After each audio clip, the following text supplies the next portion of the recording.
Yes, ready. One, two, three. Start.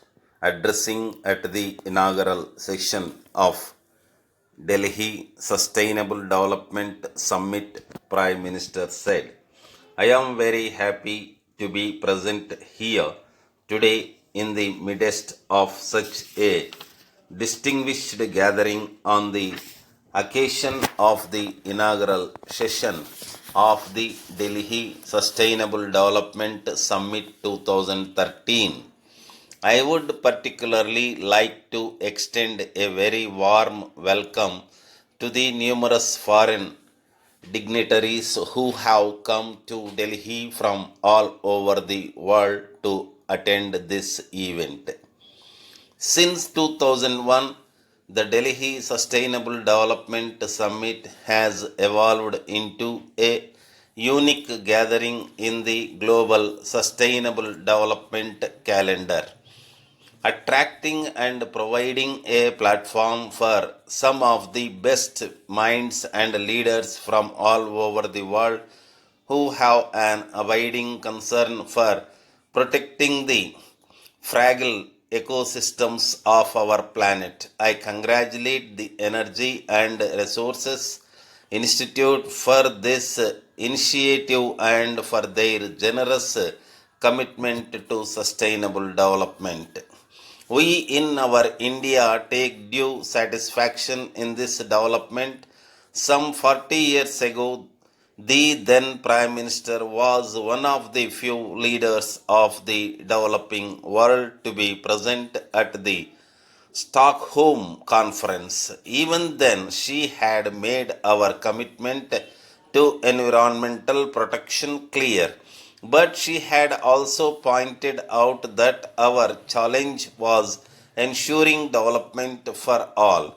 It is a matter of some satisfaction to us that recent discourse has seen an implicit understanding that unless we find pathways for development that address the concerns of all rather than the interests of a select few, our objectives of global sustainable development will remain elusive. In this context, the theme of this year's Sustainable Summit, the global challenge of resource efficient growth and development, has a particular resonance. Humanity has traditionally put its faith in advances of technology to resolve problems of resource scarcities. However, there is now a growing realization that there may be no easy alternatives for some resources, particularly environmental resources. Resources efficiency is thus a necessary condition for sustainable development and a key element of the economic pillar of sustainability. In addition, there are genuine concerns that in an unequal world, scarcity of resources would affect the poor more adversely, and key resources may become accessible only to a small section of people on this planet, leading to the exclusion of a large number of people who live in poverty and persistent deprivation. Resource efficiency is thus a critical element of inclusive growth and development agenda.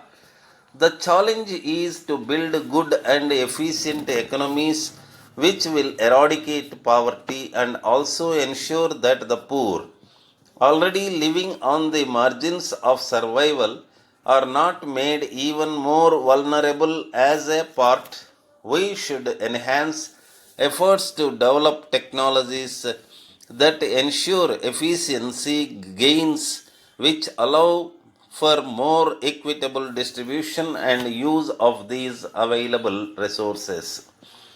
A global growth model which is both inclusive and sustainable would also assist developing countries to pursue their national developmental objectives. Climate change has become the face of many challenges in our pursuit of sustainable development. This problem can only be tackled through coordinated global action. Thank you all. My dear friend, I have received your letter with much pleasure and happiness and also noted the spirit with which you have asked me to suggest to you in detail about a particular subject, namely about the human relations. My little knowledge may not be able to make you very clear about it, but I will try my best to explain to you as far as I know about it. Basically, the human relations mean the relationship between a person and another person, whether a person is a man or a woman. The basic and fundamental truth behind the human relationship is that it is the only binding force between man and man. Then only comes your religion, your country, your race, your reason, and your language. It is the cementing force between two human beings. But in the present day world, you will find man fighting with another man in the fond hope of acquiring wealth or power or something else. This spirit of acquiring or possessing something will take him to any level. I have greatest regard and respect for the human life.